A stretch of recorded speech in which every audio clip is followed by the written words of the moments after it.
Çfarë CV-a dhe si të bësh një CV perfekte?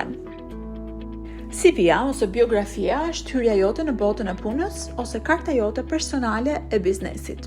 CV-a është një dokument i shkurtër që tregon për ty, përvojën, aftësitë dhe kualifikimet e tua, dhe është e detyrueshme kur aplikon për punë. Sot në internet mund të gjesh miliona shablone dhe forma për CV, por pa marrë parasysh dizajnin, çdo CV ka elementet kryesore. Emri dhe mbiemri, të dhënat e kontaktit, email, telefon, shpeshherë edhe fotografia. Përmbledhje ose përshkrim me disa fjali për ty dhe qëllimet e tua. Mund ta vendosësh, por nuk është e detyrueshme.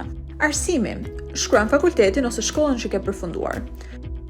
Nuk ka nevojë që nga kopshti, vetëm ato që janë relevante. Përvoja profesionale, kronologjikisht, nga puna e fundit.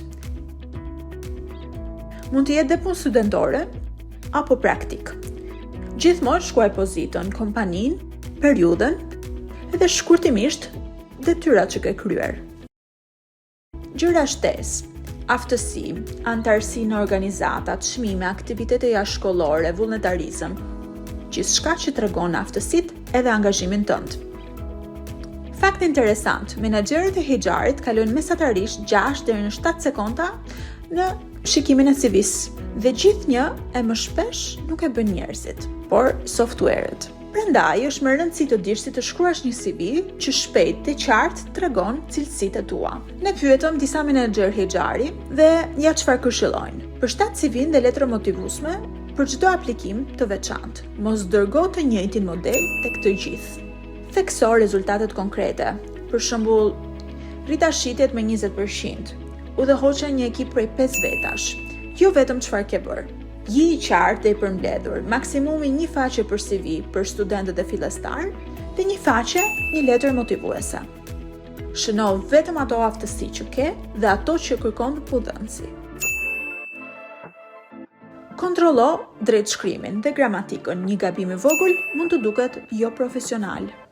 CV-n dërgoje në versionin PDF dhe emërtoje njësoj, si në subjektin e emailit, bashkë me tekstin përcjellës. Mos gënje dhe mos e tepro, kjo zbulohet lehtësisht në intervistë. Mos përdor klishe, punoj nën presion, jam një lojtar ekipi, jam një person i përgjegjshëm, pa shembuj. Mos i rendit të gjitha që ke bërë. Fokusohu vetëm në ato që janë relevante për pozicionin që po aplikon. Mos dërgo CV pa kontakte. Nëse e lë pa email apo numër kontakti, është pekot. Mos përdor fotografi nga tualeti, plazhi apo festa, por një profil profesional. Kohët e fundit, përveç CV-s klasike, gjithnjë më shumë përdor dhe LinkedIn. Sot në LinkedIn ka mbi 1.2 miliard njerëz dhe mund ta përdorësh si në web ashtu edhe në aplikacion. Sekreti është CV-ja jote online, të njëjtat elemente, përmbledhje, arsimi, përvoja, aftësi, antarësi, por në formë digjitale. Ajo që e bën LinkedIn-in e fuqishëm është baza e madhe e njerëzve të biznesit.